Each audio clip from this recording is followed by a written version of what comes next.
menciptakan lagu, menyanyikan lagunya gitu kan. Enggak semua gembala punya karunia itu, amin saudara. Saya aja kalau disuruh main musik belum tentu bisa gitu ya saudara. Tapi gembala saudara bisa main musik, nyiptain lagu, nyanyiin, produksi sendiri lagi, gitu kan. Ya jadi berkat buat setiap jemaat dan untuk kerja-kerja Tuhan lagu-lagunya. Jadi saudara bersyukur kalau saudara mempunyai gembala yang multi talent yang Tuhan berikan dalam kehidupan saudara. Jadi mari sama-sama kita terus bernaung bersama-sama, kita hidup bersama-sama di dalam keluarga rohani di dalam pengembalaan beliau. Terima kasih Bapak Ibu Saudara sekalian. Pada hari ini kita akan sama-sama kembali belajar kebenaran firman Tuhan. Saya mau tanya pada kita, siapa yang mau jadi pemenang? Angkat tangan. Amin. Siapa yang nggak mau jadi pemenang? Semuanya pasti pengen menjadi pemenang ya. Mari kita lihat, kita akan sama-sama belajar bagaimana seorang kualitas seorang pemenang. Saya mendapatkan message dari gembala saudara bahwa tahun ini adalah tahun untuk kita hidup menjadi segambar dan serupa dengan Kristus. Amin. Amin. Segambar dan serupa dengan Kristus berarti kita memiliki gambaran diri yang sama dengan Yesus. Gambaran diri apa, saudara? Sesuatu yang dimiliki Yesus itu ada dalam kehidupan kita. Apa yang dimiliki oleh Yesus? Yesus adalah pemenang. Amin. Makanya firman Tuhan mengatakan barang setiap orang yang percaya kepada Tuhan Yesus, maka dia akan dijadikan jadi anak. Dan ketika dia menjadi anak, Yesus adalah pemenang, maka kita adalah orang-orang yang lebih daripada pemenang. Jadi Yesus pemenang, maka kita anak-anak Tuhan harus juga menjadi pemenang. Amin Bapak Ibu. Amin. Karena inilah tujuan segambar dan serupa. Segambar dan serupa itu saudara bisa melihat kalau saudara mau pergi ke gereja, ya, saudara berdandan di sebuah cermin. Nah, apa yang nampak di cermin itulah kehidupan kita. Nah, segambar dan serupa maksudnya begitu. Kita perpadanan hidup kita itu seperti di cermin itu. Perpadanan hidup kita seperti Yesus. Apa yang nampak pada Yesus itulah yang mestinya keluar dari kehidupan kita. Dan salah satu perpadanan kita yang menjadi sama dengan Kristus adalah menjadi seorang pemenang. Amin. Amin. Masalahnya banyak anak Tuhan yang bukan menjadi pemenang, justru kadang menjadi loser atau menjadi orang pecundang atau kalah. Dikit-dikit kalah, ya kan? Hari ini kudus, besok kudis, ya kan? Hari ini bertobat, Senin sampai Sabtu tomat, gitu kan? Gitu, umat lagi, gitu kan? Nah, jadi kita seringkali mengklaim diri kita sebagai anak Tuhan, tetapi dalam kenyataan sehari-hari kita justru sering kalah, gitu kan? Dalam kehidupan kita kalah iman, kalah jatuh dalam dosa, kalah ketika kita ribut sama pasangan kita dan sebagainya. Nah, hari ini kita akan sama-sama belajar bagaimana kita bisa menjadi seorang pemenang. Kita lihat di dalam Alkitab kita 2 Raja-Raja pasal yang ke-6. Saya akan membacakan buat Bapak Ibu Saudara sekalian semua. 2 Raja-Raja pasal yang ke-6. Perikop ini berjudul Kapak Timbul Mengapung. Ayat yang pertama sampai ayat yang ke-7. Bapak Ibu bisa membuka di dalam Alkitab saudara. Kalau saudara tidak membawa Alkitab bisa melihat di depan. Mungkin agak kecil-kecil tulisannya, mudah-mudahan bisa membaca. Saya akan membacakan buat Bapak Ibu saudara sekalian. Kapak timbul mengapung. Pada suatu hari berkatalah rombongan Nabi kepada Elisa, "Cobalah lihat tempat tinggal kami di dekatmu. Ini adalah terlalu sesak bagi kami. Baiklah kami pergi ke sungai Yordan dan masing-masing mengambil satu balok dari sana, supaya kami membuat tempat tinggal untuk kami." Jawab Elisa, "Pergilah." Lalu berkata seorang, "Silahkan, ikutlah dengan hamba-hambamu ini." Jawabnya, "Baik, aku akan ikut." Ayat 4, maka ikutlah ia dengan mereka. Setelah mereka sampai di sungai Yordan, mereka pun menebang pohon-pohon. Dan terjadilah ketika seorang sedang menumbangkan sebatang pohon, maka jatuhlah mata kapaknya itu ke dalam air. Lalu berteriak-teriaklah ia, "Wahai Tuanku, itu barang pinjaman." Lalu berkatalah abdi Allah, "Kemana jatuhnya?" Lalu orang itu menunjukkan tempat itu kepada Elisa. Kemudian Elisa memotong kayu, lalu dilemparkannya ke sana, maka timbullah mata kapak itu dibuatnya. Lalu katanya, "Ambillah." Orang itu mengulurkan tangannya dan mengambilnya. Bapak Ibu Saudara sekalian yang dikasihi oleh Tuhan Yesus, seperti yang tadi saya sampaikan di awal, bahwa hidup kita ini adalah digambarkan ada sebagai sebuah pertandingan. Firman Tuhan dikatakan dalam 1 Korintus 9 ayat 24 dikatakan, tidak tahukah kamu bahwa dalam gelanggang pertandingan semua peserta turut berlari, tetapi bahwa hanya satu orang saja yang mendapat hadiah. Karena itu larilah begitu rupa sehingga kamu memperolehnya. Hidup adalah sebuah kompetisi. Hidup adalah sebuah pertandingan. Dan di dalam setiap pertandingan adalah ada satu yang namanya tantangan. Bapak Ibu, setiap kita bangun pagi, ketika kita mulai hidup kita sudah diperhadapkan pada satu pertandingan, suatu area pertandingan. Ketika kita hidup di dunia ini, kita sedang membangun atau kita sedang mengerjakan suatu pertandingan iman. Pertandingan kita bukan melawan darah dan daging. Pertandingan kita adalah kita melawan kuasa-kuasa kegelapan. Pertandingan kita bukan melawan saudara-saudara kita, bukan melawan suami kita. Pertandingan kita bukan melawan istri kita. Pertandingan kita bukan melawan orang tua kita. Pertandingan hidup kita bukan melawan teman satu kerja kita atau rekan kerja kita. Tetapi pertandingan hidup kita adalah bagaimana kita bisa menjaga iman kita, membuat iman kita bertumbuh, dan kita nanti ketika dipanggil Tuhan, kita mendapatkan bahwa iman kita tetap bergantung sama Tuhan. Amin, saudara. Amin. Dan ini yang terjadi dalam kehidupan kita. Makanya setiap hari yang terjadi adalah saudara akan diperhadapkan pada setiap tantangan. Itu adalah sebuah pertandingan, saudara. Ketika saudara bekerja, saudara tidak ada orang yang melihat saudara. Ketika saudara bekerja, tidak ada orang yang melihat saudara, tidak ada kawan yang ada di sekitar saudara, dan saudara punya kesempatan untuk bisa mencuri uang atau mengkorupsi uang perusahaan saudara. Nah, itu menjadi pertandingan dalam kehidupan kita. Gak ada orang yang lihat, gak ada teman yang ada di sekitar saudara. Coba saudara-saudara sendiri, dan saudara punya kesempatan, punya peluang untuk bisa mengetik. Mengetik itu bahasa Korea. Sekarang anak muda udah mengetik itu mengambil. Mungkin saudara berpikir gini, saya ambil barang cetio, notio lah gitu. Cetio itu bahasa Jerman. Cetio berapa saudara? 1 juta. Barang cetio, notio mah perusahaan jangan rugi lah. Gak ada yang lihat kok gitu kan. Nanti juga gak ada yang tahu gitu kan, gak ada yang lihat.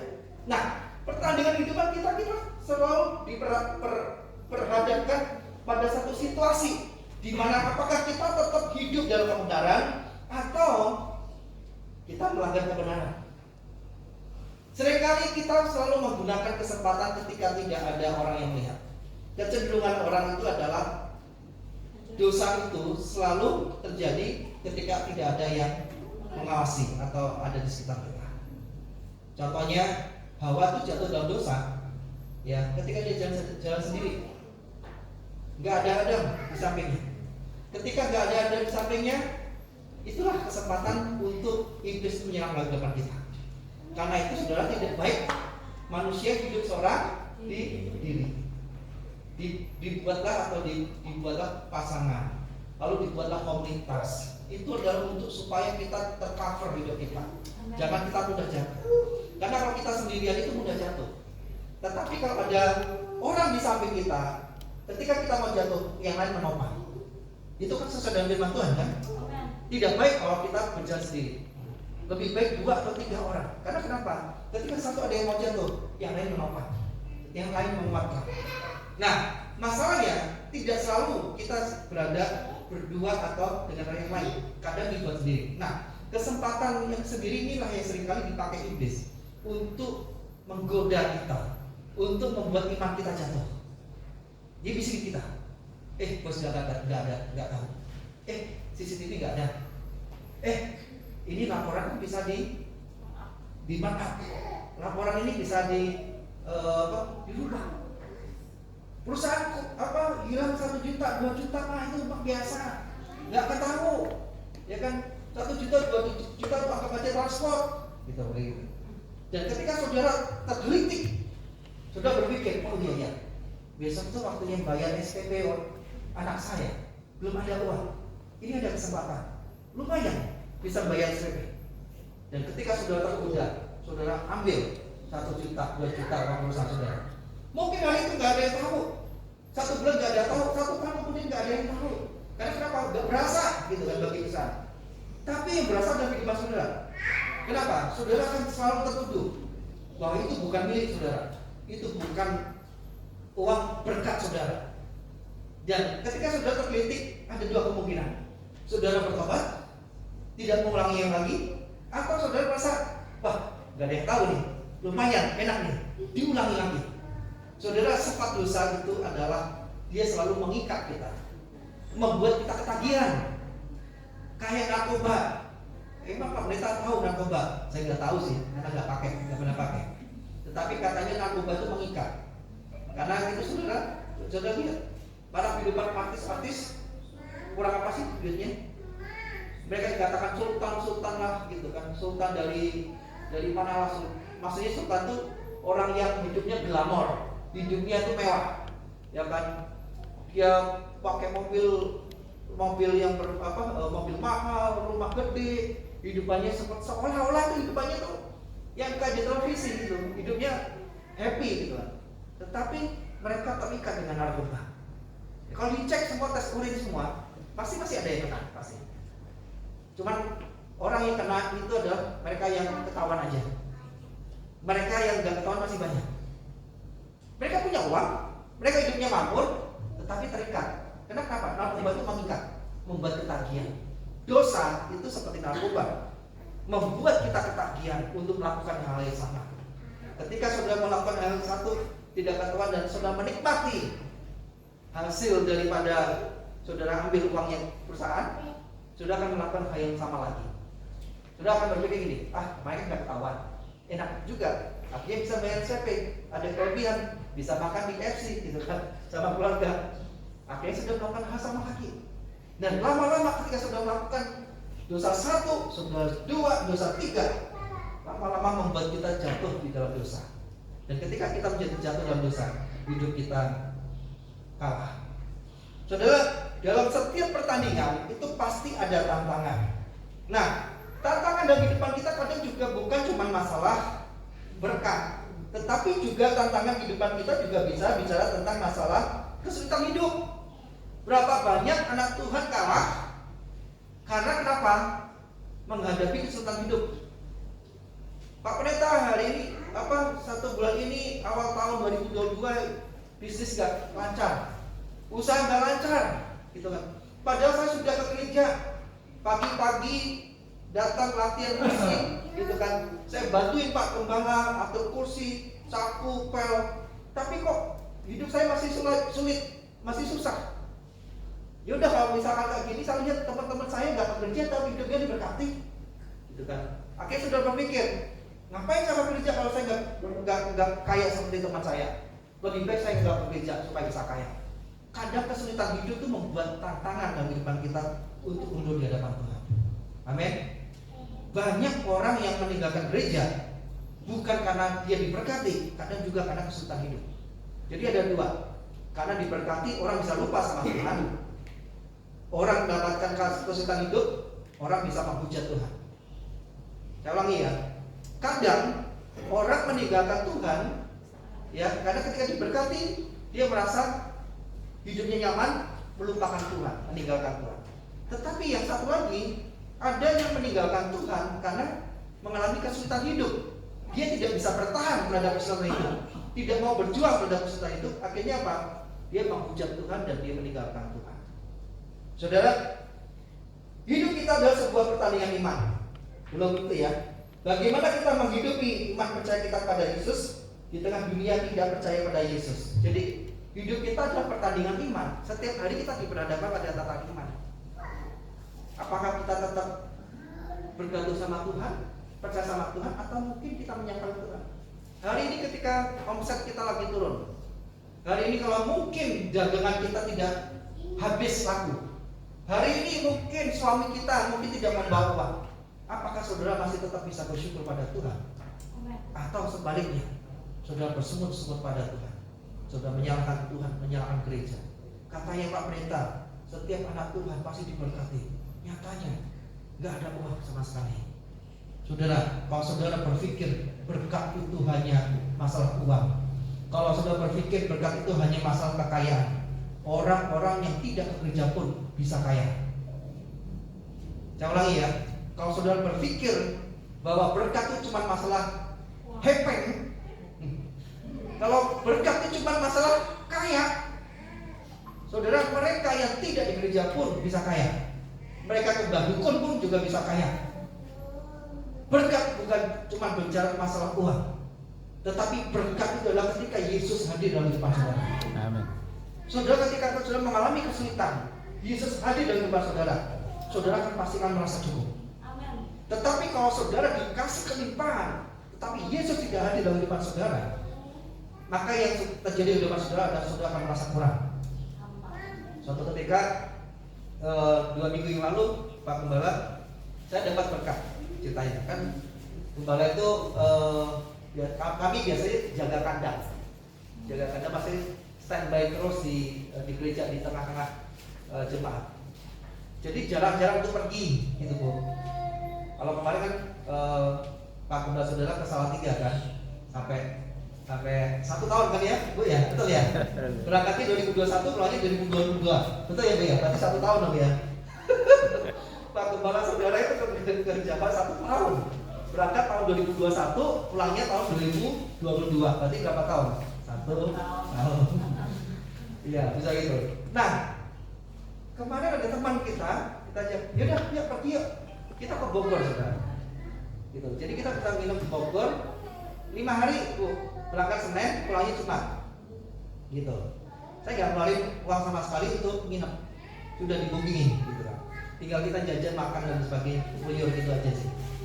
Saya bilang begini, kita kalau ngobrol, kalau kita pikir-pikir ya, kita nggak kaya-kaya amat loh, gitu. Kita nggak banyak duit loh, sudah. Kita nggak banyak duit, tapi yang terjadi adalah kita bisa menikmati, bisa mensyukuri hidup yang kita hidupi, gitu kan. Makanya ketika jalan kita benar-benar refresh, Bu. Kita benar-benar refresh. Kita cuman kerjaannya apa sudah?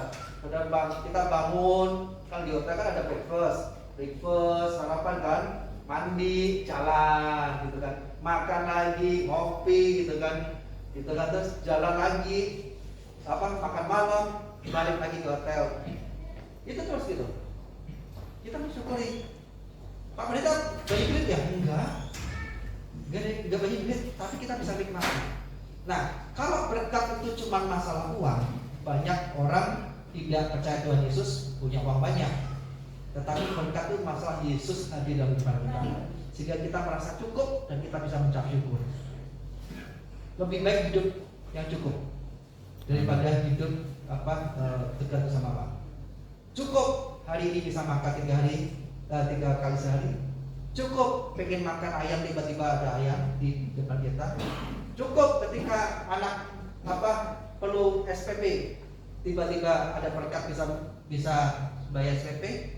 Cukup kalau mau pergi ada kendaraan. Cukup ketika jalan kita nggak pergi jalan. Cukup kalau perlu pesawat kita dapat pesawat. Maksudnya semua sesuatu merasa cukup. Itulah berkat Tuhan. Nah, kadang di dalam kehidupan kita hidup adalah sebuah kompetisi. Jadi ada kompetisi iman, kompetisi kehidupan yang kita alami. Kita berperang dengan kondisi dengan dunia ini. Satu lagi saya mau kasih tahu tentang kompetisi ya, nanti di poin 1, bahwa ibadah pun itu menjadi suatu bentuk kompetisi dalam kehidupan kita atau pertandingan dalam kehidupan kita. Nah, kesulitan hidup, pengaruh pergaulan, kenikmatan hidup itu akan menjadi tantangan buat kita.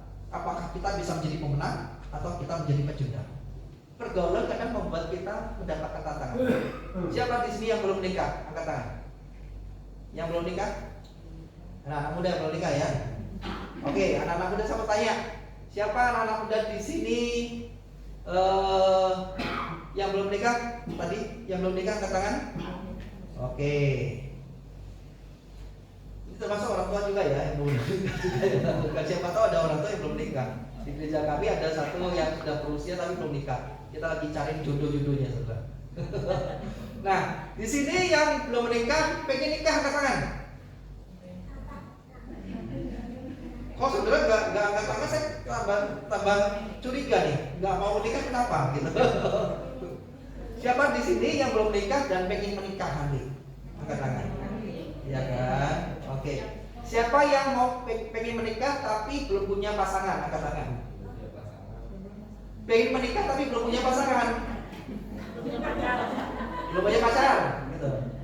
Nah, siapa tahu kita biasa nampak. Nah, saudara, pergaulan itu juga bisa mempengaruhi kita menjadi pemenang atau menjadi pecundang. Siapa yang nonton layangan putus?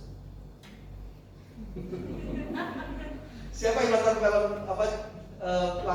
layang putus? Katakan nonton. Bapak-bapak nggak? Bapak ibu nggak nonton ya? Oh iya udah, bagus. Nah, hati-hati loh saudara. Pergaulan itu juga menjadi tantangan dalam pertandingan. Saya mau tanya adik-adik ya, saya panggil adik-adik ya. Apa yang adik-adik dapatkan di layar putus? Apa? Gambar ceritanya. Gak apa-apa. Nonton kan katanya gitu. Apa? Layar putus tuh ngomongin tentang apa saudara? Cerita tentang apa? Perselingkuhan. Betul gak? Endingnya apa? Pisah. Saudara, bagi dunia pergaulan kita hari ini, perpisahan itu suatu hal yang wajar bagi mereka, bagi dunia. Bagi dunia orang selingkuh itu wajar, gitu kan. Nah, ini yang menjadi pertandingan kita, kompetisi kita, tantangan kita. Pergaulan itu bisa mempengaruhi kita. Pergaulan itu bisa membuat kita menjadi pemenang atau menjadi pecundang. Firman Tuhan mengatakan, apa yang sudah disatukan oleh Tuhan tidak boleh diceraikan oleh manusia. Yang membuat cerai itu siapa? Manusia. Yang menceraikan Tuhan boleh nggak? Boleh. Cerai Tuhan itu apa artinya? Cerai mati. Sehidup semati. Cerai Tuhan itu dipisahkan oleh maut. Itu namanya cerai daripada Tuhan. Tetapi kalau diceraikan oleh manusia, firman Tuhan mengatakan itu tidak boleh. Tuhan, apa yang sudah disatukan oleh Tuhan tidak boleh diceraikan oleh manusia. Karena itu prinsip daripada iman Kristen. Satu, untuk seumur hidup. Ini buat anak-anak mudanya. Ingat ya, pergaulan itu menjadi pertandingan kita. Kalau kita menerima cara hidup dunia, berselingkuh itu boleh, berselingkuh itu wajar, berpisah itu wajar, maka saudara akan menjadi pecundang. Tetapi bagaimana saudara bisa menghidupi nilai-nilai Kristen? Bahwa apa yang sudah dipersatukan oleh Tuhan tidak bisa dipisahkan oleh manusia. Karena itu teman-teman yang masih muda, benar-benar cari tulang rusuk yang benar. Jangan cari tulang kuda. Cari tulang rusuk yang benar. Jangan sampai salah tulang rusuk. Tulang rusuknya kuda sudah pasang gitu kan, gede dan tulang. Cari benar-benar. Bagaimana cari benar? Satu, pertama dia sama-sama percaya Yesus sebagai Tuhan Juru Selamat. Seiman. Habis itu apa? Sepadan. Habis itu apa? Seimbang. Jadi gak jomplang. Kalau dia mengasihi Tuhan, kalau saudara mengasihi Tuhan, maka pasangan saudara harus mengasihi Tuhan.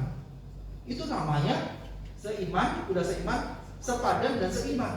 Jangan saudara ke gereja, pasangan saudara gak ke gereja, dan itu tidak seimbang. Dan yang terjadi adalah saudara nanti akan menderita. Saudara menjadi neraka dunia atau surga dunia, itu tergantung daripada iman saudara. Ya, jadi anak-anak muda pilih baik-baik. Pak Pendeta, bagaimana kami yang omah-omah yang sudah menikah? Ya syukurilah apa yang ada. Kami sudah gak bisa refill, sudah gak bisa retur, gitu. Di pasangan saudara itu, saudara syukuri. Bagaimana saudara membawa pasangan saudara untuk bertemu terus dengan Tuhan. Karena gini, gambarnya gini, ini cowok, ini pria, ini wanita harus bergerak tadi serupa dan segambar. Harus bergerak pada Tuhan. Kalau sama-sama bergerak pada Tuhan, maka semakin hari jaraknya itu akan semakin dekat. Tetapi kalau cuma satu bergerak, satunya tidak bergerak kepada arah Tuhan, jaraknya itu pasti tetap jauh. Karena itu, bagaimana supaya saudara punya hubungan yang harmonis pada pasangan saudara? Kuncinya cuma satu. Bawa pasangan saudara bersama-sama bergerak bertumbuh ke arah Tuhan. Amen. Itu akan membuat kehidupan rumah tangga saudara menjadi semakin dekat. Amen. Kalau sudah nggak pernah ke gereja, pasang sudah nggak pernah ke gereja, atau satu orang yang ke gereja, itu semakin jauh jaraknya. Sama-sama mendekat pada Tuhan, maka hubungan saudara dengan pasangan akan semakin dekat. Pak Pendeta banyak kok yang ke gereja tapi akhirnya juga ini itu karena dia cuma ke gereja, cuma manas-manas bangun Tuhan. Dia tidak benar-benar cari Tuhan.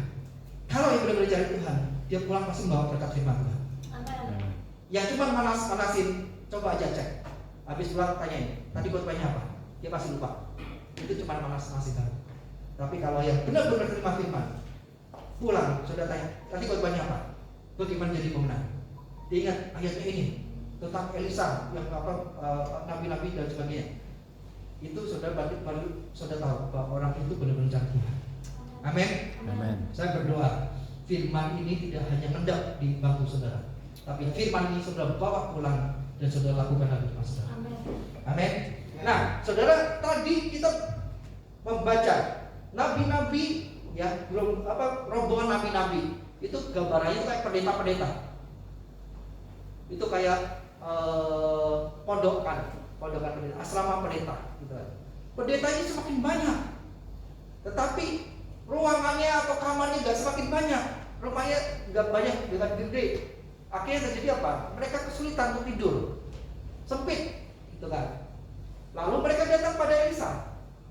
Mereka datang pada Elisa, lapor pada kepala sekolahnya yaitu Elisa. Pak Elisa, ini ruangan udah semakin sempit, kamar udah susah. Kita tidur udah nggak bisa lega, tidur harus miring-miring gitu, gantian tidur kan. Lalu Elisa bilang, mau tidak mau harus membuat kamar lagi, membuat rumah lagi, membuat kediaman lagi. Akhirnya yang terjadi adalah nabi-nabi yang biasanya cuma kerjanya khotbah, biasanya kerjanya mungkin doa, kerjanya mungkin cuma di gereja, mau tidak mau harus mengangkat kapak untuk menebang pohon. Nah, kita bisa belajar dari perikop yang kita baca, bagaimana menjadi seorang pemenang yang berkualitas. Pertama, untuk menjadi seorang pemenang yang berkualitas, dia harus bersedia untuk berubah. Tadi dikatakan bahwa nabi-nabi itu dia cuma taunya ayat-ayat firman Tuhan. Dia taunya bagaimana berkhotbah, dia taunya bagaimana melayani di gereja. Tetapi mereka tidak pernah untuk mengangkat kapak. Untuk hidup yang kualitas pemenang, yang pertama, bagaimana kita boleh mempunyai kualitas pemenang adalah bersedia untuk berubah. Bisa keluarin slide-nya? Bersedia untuk berubah.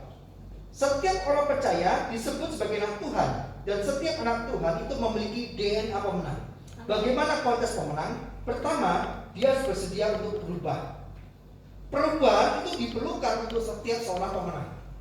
Kalau nabi-nabi itu tidak mau angkat senjata, maksudnya kapan? Bukan ini ya, sebelumnya. Yang bukan, yang satu. Ya, oke. Boleh keluarin? Klik lagi. Oke, kita bersedia untuk berubah. Jadi perubahan itu diperlukan untuk setiap seorang pemenang. Saudara, untuk kita bertanding, ya, kita harus mengikuti pertandingan. Setiap pertandingan pasti berubah. Lawan saudara dalam setiap pertandingan pasti beda-beda. Siapa penggemar Mike Tyson? Berapa hari yang lalu saya nonton YouTube tentang bagaimana Mike Tyson itu meng-KO musuh-musuhnya. Musuh-musuh yang dihadapi berbeda-beda. Kebanyakan Mike Tyson bisa meng-KO dalam dia sakit 3 ronde. Gitu kan. Caranya beda-beda meng-KO-nya. Caranya ada yang dia pakai uppercut, dia pakai hook, dia pakai jab, gitu kan. Dia pakai strike, gitu kan. Ketika menghadapi pertandingan, kita harus mengalami namanya satu perubahan hidup. Kalau kita tidak mengalami perubahan hidup, maka yang terjadi adalah kita nggak mungkin jadi pemenang. Perubahan itu diperlukan untuk menjadi seorang pemenang. Kita tidak bisa memakai metode yang sama untuk berharap hasil yang berbeda. Saya ulangi, kita tidak mungkin berharap hasil yang berbeda kalau cara kita tetap sama. Nah, tadi saya bilang ada yang mau saya sampaikan di dalam poin tentang apa yang tentang ibadah. Saudara, hari-hari ini gereja-gereja Tuhan berhadapan dengan namanya pertandingan dalam bentuk teknologi. Ketika pandemi COVID tahun 2020, 2 tahun yang lalu, gereja-gereja dipaksa untuk bisa ibadah secara online. Betul kan? Karena kenapa? Tidak boleh hadir pada saat seperti ini. Harus di rumah lockdown. Gak boleh berkerumun. Mau gak mau gereja dipaksa untuk mempelajari teknologi.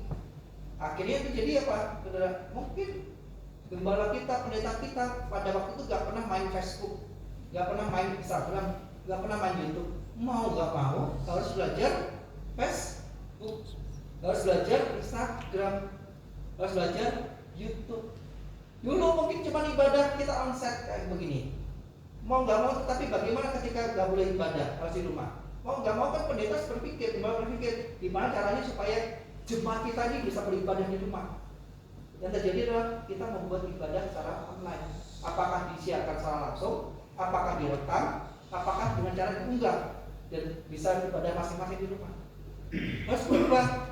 Kalau nggak berubah, maka yang terjadi apa? Kalau gereja nggak mau berubah, itu. Tapi nggak boleh datang konsep.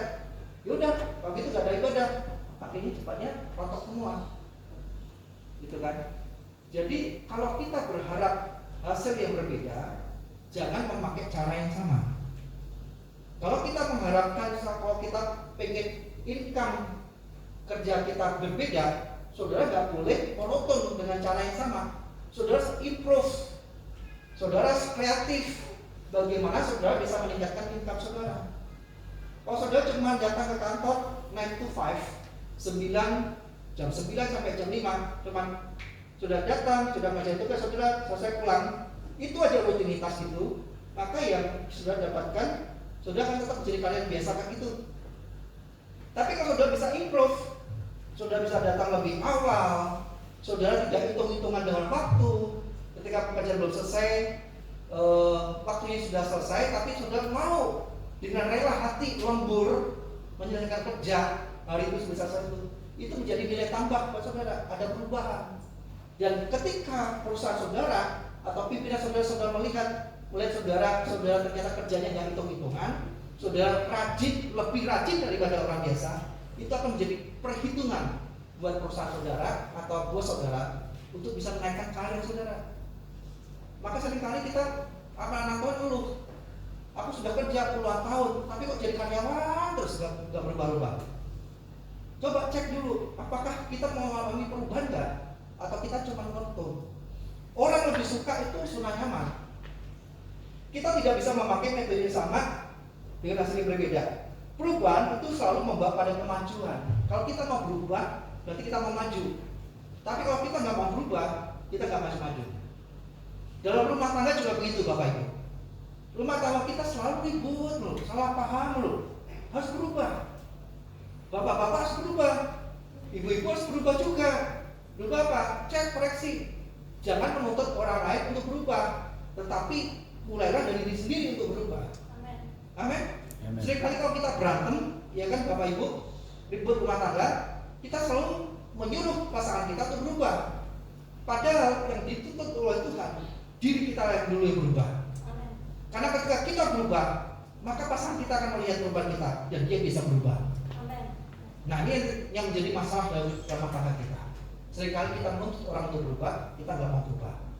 Saya mau mengatakan kepada saudara-saudara, berubahlah dimulai dari diri sendiri. Jangan menyuruh orang lain untuk berubah. Saudara berubah dulu. Ketika sudah berubah, maka orang lain itu akan mau berubah. Mereka bagaimana mau berubah kalau kita nggak mau berubah? Dia tidak melihat perubahan di depan kita. Jadi kalau hari ini, mungkin hari-hari ini saudara ada masalah dalam rumah tangga, cek apa yang saya ubah dari depan saudara. Perubahan itu dimulai ketika saudara menghadirkan Yesus dalam depan saudara. Ketika Yesus hadir dalam depan saudara, akan mengubah saudara. Perempuan Samaria ketika bertemu Yesus, dia berubah. Ya kan? Orang Sakeus, pemungut cukai, ketika bertemu Yesus, dia berubah. Dulunya dia suka ambil ngancam peras orang, tetapi menjadi seorang dermawan. Perempuan Samaria, ketika dia ketemu Yesus, awalnya adalah orang yang suka ganti-ganti pasangan. Tetapi ketika ketemu Yesus, dia berubah. Dia bisa membawa orang datang pada Tuhan. Nah, cek dalam kehidupan saudara, apa yang perlu berubah dalam kehidupan saudara? Seorang pemenang, dia bersedia untuk berubah. Nabi-nabi itu dia mau berubah, dia menanggalkan jubah nabinya, dan dia mengangkat kapak untuk menambang pohon, untuk membuat rumah. Kalau dia tidak mau berubah, rumah yang baru tidak akan terjadi, rumah baru tidak akan terbentuk, rumah baru tidak akan terdirikan. Kalau rumah baru tidak terdirikan, maka dia sampai seterusnya tidurnya sumpek. Karena kenapa? Sudah sangat padat. Tapi karena dia mau berubah, dia mau tebang pohon, dia harus menanggalkan jubah kenabiannya, bekerja, bikin rumah, maka mereka bisa tidur dengan lebih nyaman lagi. Jangan berharap pada sesuatu yang berbeda, tetapi cara yang sudah kita pakai tetap sama. Berubah cara kita, maka kita akan menemukan satu perbedaan. Apa yang membuat kita tidak mau berubah? Yang tidak membuat tidak mau membuat kita berubah adalah zona nyaman atau kenyamanan. Enak inilah Pak Pendeta, ibadah gini aja enak lah. Biarinlah nggak ada musik, Pak Gembala sendirilah. Kita mati kan cuma kita jadi penonton, kita jadi ikut. Saudara kalau sudah tahu ada yang belum nggak ada pemain musik dan sebagainya, saudara bisa lakukan musik. Saudara mesti harus berubah, mulai lakukan. Jangan hanya menjadi seorang penonton, tetapi menjadi seorang pemain. Amin. Saudara pernah nonton sepak bola? Kan, ya, bola dibawa oleh Dimas kasih ke Eki Maulana, itu mereka Witan, gol. Gitu. Komentator cuma bisa teriak-teriak, tetapi dia tidak menikmati bagaimana dia bertanding. Tetapi Witan Sulaiman, Evan Dimas, Eki Maulana Fikri, dia yang bermain dan dia bisa menikmati pertandingan. Banyak dari kita orang Kristen hanya sebagai seorang penonton, tetapi bukan seorang pemain. Karena itu kita harus berubah. Jangan mau menjadi penonton, tetapi mulai belajar menjadi seorang pemain. Terlibat dalam gerakan Tuhan, terlibat dalam cara Tuhan. Maka kita akan menikmati kehadiran Tuhan dalam hidup kita. Lihat kalau nggak ada pemain musik, sudah bisa main musik, lakukan. Datang Pak Pendeta. Pak Pendeta, saya bisa main bass. Saya percaya sudah akan diterima kok main bass. Pak Pendeta, saya bisa main drum walaupun nggak jago-jago amat. Pasti Pak Pendeta Gembala saudara akan terima dengan sukacita. Pak Pendeta, saya biasanya nyanyi. Kalau di Lapo itu saya biasanya nyanyi gitu kan. Suara saya lumayan Pak Pendeta. Oh boleh nggak saya singa? Pasti diterima. Karena kenapa? Gereja itu berharap atau gereja itu menginginkan supaya semua jemaat itu menjadi pemain, bukan jadi penonton. Karena kalau sudah menjadi penonton, sudah tidak akan menikmati hasilnya. Tetapi kalau sudah menjadi pemain, sudah menikmati hasilnya. Sudah perhatikan, komentator di bulan itu, ya akhirnya Indonesia juara. Cuma senang, yang senang komentar cuma itu doang, cuap-cuap doang. Tapi kalau sudah nonton di TV, pemain senang, dia buka baju, dia pakai sandbench gitu kan, menangis sekali biar dia senang ke penonton, energik dan sebagainya. Kenapa? Dia menikmati jadi pemain. Tapi komentator, akhirnya bisa menang sambil ngopi gitu kan. Nggak menikmati sensasi pemenangnya. Nah, karena itu saudara, untuk bisa menjadi pemenang, kita harus belajar untuk berubah. Katakan berubah. Berubah. Coba lihat kiri kanan, katakan ayo berubah. Dimulai dari diri kita ya, nggak usah colek-colek ya, masih jaga jarak. Oke. Pertama, kualitas pemenang bersedia untuk berubah. Yang kedua, kualitas pemenang adalah bersedia untuk menghadapi kesulitan. Nah, nabi-nabi itu tidak pernah memotong pohon, karena itu dia susah untuk memakai kapak. Kapak itu ada batang kayu, terus di atasnya adalah mata kapaknya. Jadi ketika dia ngapak, yang terjadi adalah mata kapaknya itu mental masuk ke sungai. Belum. Kenapa bisa begitu? Karena nabi-nabi jarang untuk potong pohon, ya kan? Tapi karena dia mau berubah, maka dia mau potong pohon. Nah, apakah sudah selesai perubahan itu dengan semuanya dengan well done atau dengan baik? Enggak. ketemu namanya kesulitan, masalah. Nah, masalah itu tidak membuat nabi-nabi itu akhirnya berhenti. Ya udah, kapalnya udah nyemplung, ya udah kita nggak usah lanjutin, selesai. Kalau dia ketemu kesulitan, kapalnya nyemplung, dia udah angkat tangan, maka rumah baru itu tidak akan terjadi. Dan kalau rumah baru itu tidak terjadi, maka dia akan tetap tidurnya sesek-sesekan. Nah, ini ada apa? Nabi-nabi menghadapi kesulitan. Dia datang sama Elisa. Pak Elisa, kapak yang kita pinjam nyemplung. Ini bahasa Betawi ya. Kapak kita pinjam nyemplung, jadi kita nggak bisa kapal lagi. Bagaimana? Lalu saudara bisa melihat membaca tadi. Nyemplung ini mana? Oh, di situ. Lalu Elisa ngambil ranting, ya kan? Dia lempar ranting itu ke air. Yang terjadi adalah ranting yang enteng, mestinya ngambang, dibuat tenggelam. Kapak yang berat, yang mestinya tenggelam, dibuat ngapung. Dirubah gaya gravitasinya. Yang ranting, kalau ranting sudah lempar ke kali, ranting itu kan kentir. Kentir itu apa? Hanyut, gitu kan. Kentir itu bahasa Batak. Hanyut gitu kan, dia ngapung gitu kan. Kalau besi dicemplungi ke air, maka dia akan tenggelam. Tapi di tangan Tuhan, kayu yang enteng dibuat tenggelam, besi atau baja yang berat yang mesti tenggelam dibuat. Bagi Tuhan tak ada yang mustahil. Jadi ketika kita menghadapi kesulitan, jangan berhenti. Amin. Kalau kita menghadapi tantangan, jangan berhenti. Justru hadapi. Karena kenapa? Yang dimaukan Tuhan dalam kehidupan kita menjadi pemenang. Bagaimana saudara menjadi pemenang kalau tidak pernah ketemu dengan namanya kesulitan? Bagaimana saudara bisa menjadi pemenang kalau saudara tidak bertanding? Bagaimana saudara bisa lulus ujian kalau saudara tidak menghadapi ujian? Prestasi itu selalu muncul setelah evaluasi. Saya ulangi, prestasi itu akan selalu muncul setelah evaluasi. Saudara ujian, ya, kayak sekolah ujian, baru saudara bisa naik kelas. Tapi kalau saudara tidak mau ujian, saudara nggak akan bakal naik kelas. Karena itu saudara, untuk menjadi seorang pemenang, saudara bersedia menghadapi kesulitan. Jangan lari dari kesulitan. Jangan berhenti ketika menghadapi kesulitan. Tetapi saudara bersedia hadapi. Yang dikehendaki Tuhan dalam kehidupan kita adalah kita menghadapi kesulitan bersama-sama dengan Tuhan, bukan dengan kekuatan kita sendiri. Kalau kita dengan kekuatan sendiri, maka yang terjadi yang nabi-nabi itu, oh udah nyemplung, udah selesai, saya nggak bisa berenang, nggak bisa nyelam, pulang.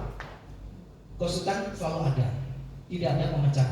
Tetapi kalau kita menghadapi bersama dengan Tuhan, kita akan ketemu jalan keluar.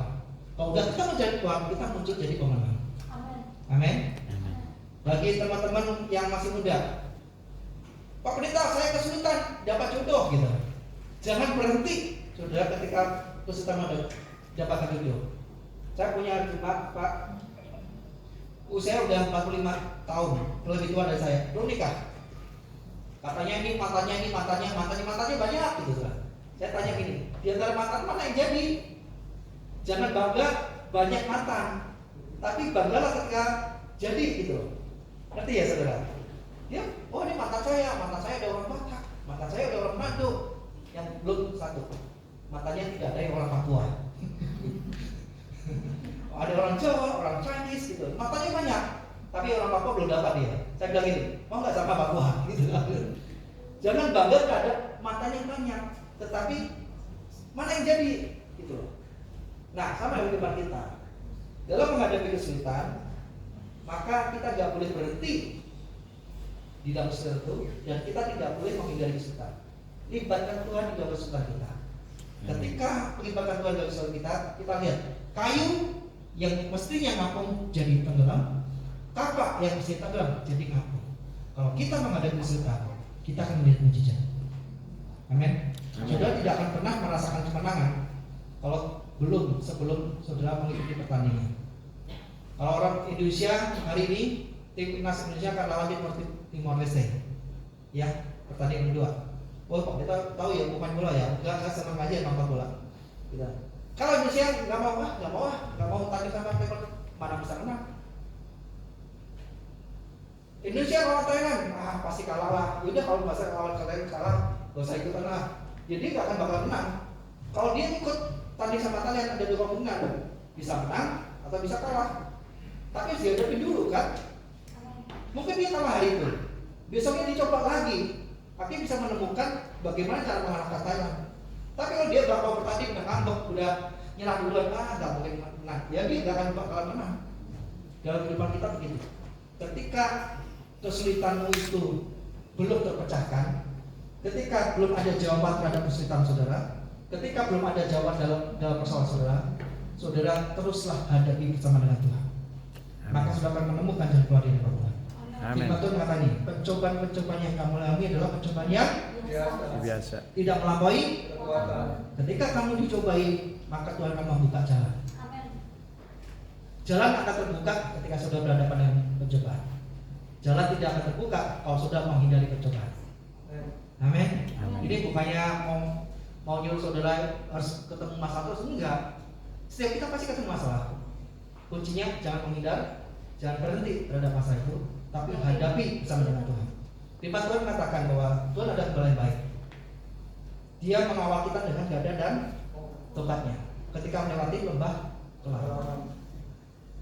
Makanya Daud mengatakan, aku tidak takut melewati lembah kelam karena gada dan tongkat Tuhan selalu bersamaku. Sama. Ketika kita ada problem, ketika ada masalah, aku tidak takut karena gada dan tongkat Tuhan bersama denganku. Hadapi, maka kita akan menjadi pemenang. Pertama, untuk menjadi pemenang harus berubah. Yang kedua harus menghadapi apa? Kesulitan. Ayo lihat kiri kanan. Ayo hadapi kesulitan. Ayo hadapi kesulitan bersama dengan Tuhan. Jangan nyerah. Amin. Terakhir. Oke, terakhir. Yang ketiga, bagaimana kualitas seorang pemenang? Yang terakhir adalah bersedia untuk bertanggung jawab. Elisa tahu bahwa anak-anak buahnya punya masalah. Seorang pemimpin seringkali yang terjadi mungkin di kantor kita, seringkali untuk mengajukan anak buahnya untuk menghadapi masalah. Ya kan? Kalau perusahaan dikejar-kejar pajak, yang disuruh menghadap siapa? HRD. Ya kan? Kalau misalkan ada komplain sama customer, yang disuruh maju apa? Marketingnya. Bosnya aman aja. Ini Bapak berarti udah tahu di dalam dunia kerja begitu kan? Tetapi Elisa tidak demikian. Dia menunjukkan sebagai seorang pemimpin yang sesungguhnya. Dia mau bertanggung jawab. Dia bilang, oke, yang jatuhnya di mana itu? Oke, kita ambil yuk. Potong ranting, dilempar, rantingnya tenggelam, kapalnya muncul, bilang, yuk diambil lagi. Kita teruskan. Akhirnya mereka bisa membuat rumah. Saudara, untuk menjadi pemenang diperlukan tanggung jawab. Menjadi tua sudah pasti, tapi menjadi dewasa itu pilihan.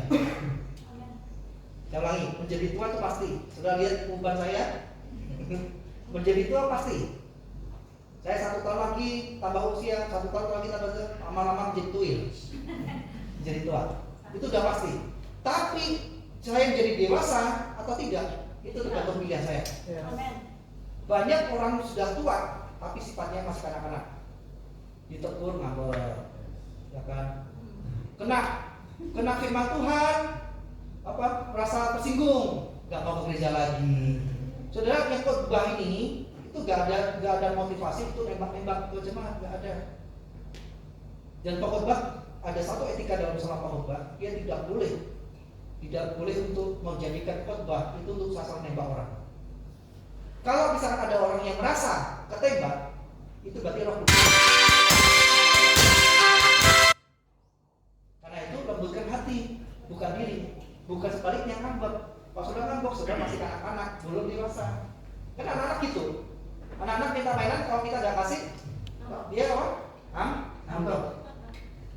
Nah, untuk menjadi dewasa itu diperlukan adalah bertanggung jawab. Saudara, siapa yang punya anak remaja? Kalau saudara punya anak remaja, saudara kalau mau pergi keluar, saudara bisa titip rumah kan? Jaga rumah ya. Kenapa saudara bisa titipkan? Karena saudara merasa bahwa anak saudara sudah bisa bertanggung jawab jaga rumah. Tapi kalau anak saudara masih umur 1 tahun, sudah mau keluar, saudara bilang, nah, mama mau keluar ya, titip ya. saudara bisa menjaga rumah? Dia bisa keluyuran di mana-mana. Rumahnya dibobol maling. Ya, kenapa? Masih anak-anak. Jadi hanya orang yang dewasa yang sanggup memikul tanggung jawab. Karena itu jemaat tempat ini harus belajar jadi jemaat yang dewasa, bersedia untuk memikul tanggung jawab. Enggak jadi anak-anak disuapin terus. Anak-anak kan siapin terus. Ma minta permen kasih, ma minta mainan kasih, kan begitu kan anak-anak. Tapi orang dewasa, kita sering ngomong, Mas, kita kan panggil anak kita kadang bang, main kita yuk, gitu. Udah bisa dikasih tanggung jawab, bang, kita beres-beres yuk. Udah bisa kasih tanggung jawab. Saya ada di rumah ada anak yang kita kasih tanggung jawab bersih mobil, gitu. Tapi kalau ada anak kita yang masih kecil, ya kita nggak kasih. Masa anak 1 tahun bersih mobil, jangan-jangan mobilnya mengkilat. Kalau nggak mengkilat pakai amplas gitu, bahaya kan gitu. Hanya orang yang dewasa yang bisa diberi tanggung jawab. Anak-anak tidak bisa dikasih tanggung jawab. Karena kenapa? Masih anak-anak. Karena itu untuk menjadi seorang pemenang diperlukan bersedia untuk bertanggung jawab. Amin. Percaya dan bertanggung jawab pada hal yang kecil, maka Tuhan akan memberikan tanggung jawab yang lebih besar.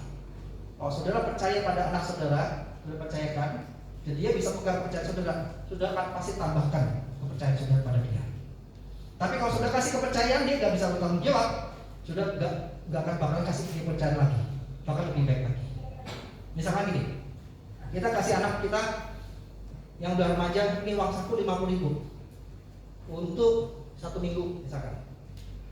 Kalau dia bisa memanage uang 50.000 dalam 1 minggu, 1 minggu, dan dia bisa manage dengan baik, bisa nabung, ada alokasi buat nabung, buat beli buku, ada jajan, saudara kan senang kan? Tidak menutup kemungkinan next semester sudah naikkan uang sakunya, betul nggak? Tapi kalau misalkan dia nggak bisa tanggung jawab dengan uang sakunya, masih 2 hari uangnya habis buat jajan, buat foya-foya, saudara kan pikir, wah ini kasih 50.000 aja nggak tanggung jawab, apalagi kasih 100.000, saudara nggak akan mungkin menambahkan uang saku kepada dia. Nah sama dalam kehidupan kita, untuk menjadi seorang pemenang diperlukan tanggung jawab. Kedewasaan tidak diukur dari usia, kedewasaan diukur dari penerimaan akan tanggung jawab. Kalau saudara bisa bertanggung jawab, Tuhan akan tambahkan kepercayaan pada saudara. Tapi kalau kita tidak bisa bertanggung jawab, Tuhan tidak akan menambahkan kepercayaan hidup kita. Kalau saudara bisa bertanggung jawab di pekerjaan saudara, bos saudara akan senang dan dia akan bisa menaikkan posisi saudara, dia akan tambahkan posisi kerja saudara, tapi dia juga melipat gandakan gaji saudara. Tapi kalau saudara dikasih tanggung jawab kerja, saudara tidak melakukan, saudara sering telat, nggak menyelesaikan dengan baik, yang terjadi buru-buru dikasih tanggung jawab, dipecat. Sama dalam kehidupan kita. Untuk menjadi pemenang, kita harus bersedia untuk bertanggung jawab. Saya akhiri dengan cerita seekor monyet. Ada yang tahu monyet? Cuma tahu monyet ya.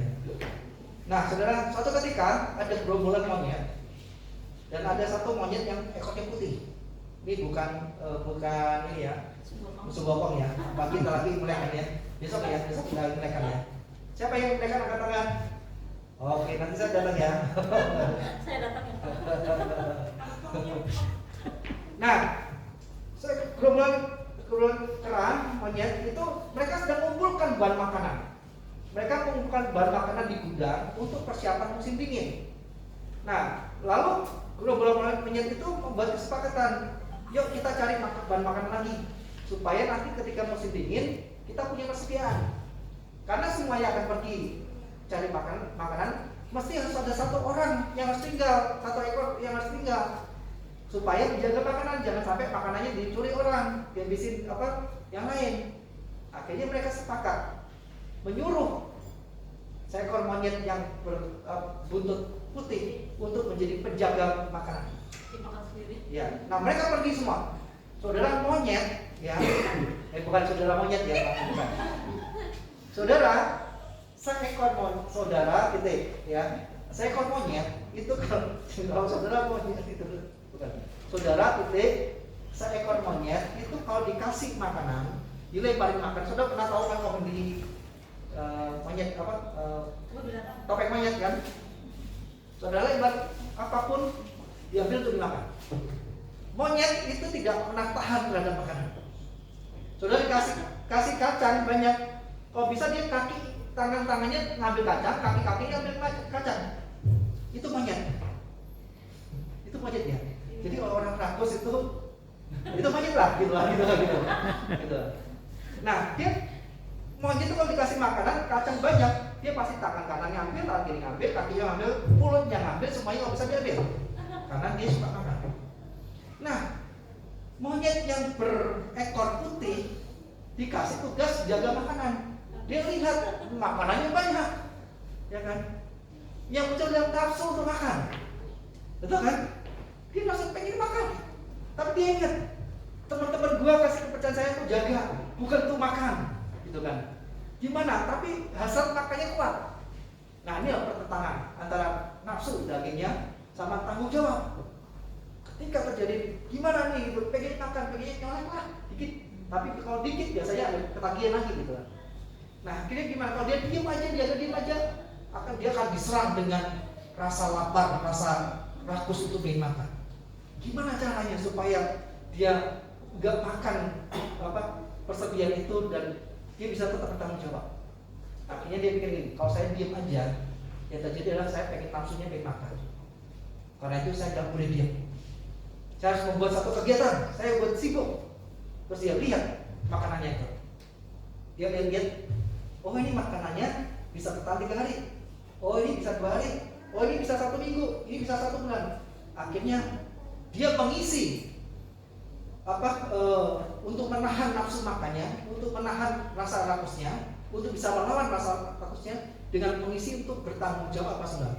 Dia memilih makanan dan menyusun berdasarkan prioritas yang mana yang harus dimakan duluan. Akhirnya makanan yang bisa dibuat 1 bulan ditaruh di bawah. Makanan yang bisa 3 minggu taruh di atasnya.